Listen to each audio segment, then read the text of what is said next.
जमाल काकड़ निगरान वजीर आजम थे, उन्होंने इरसा-ए तरमीम का ऑर्डिनेंस जारी कराने की कोशिश की थी। पीटीआई के सदर डॉक्टर आरिफ अलवी को समरी भेजी थी, लेकिन डॉक्टर आरिफ अलवी ने वो समरी वापस कर दी थी कि ये मैं नहीं कर सकता, ये निगरान हुकूमत का मैंडेट नहीं है, इसका फैसला सीसीआई में ही किया जा सकता है। लेकिन उसी समरी को, ऑर्डिनेंस को तकरीबन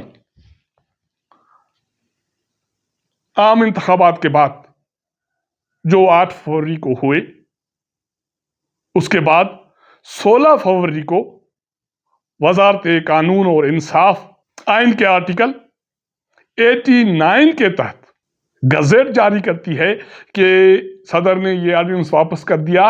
अब इस आर्टिकल के तहत ये ऑर्डिनेंस इन्फोर्स हो गया।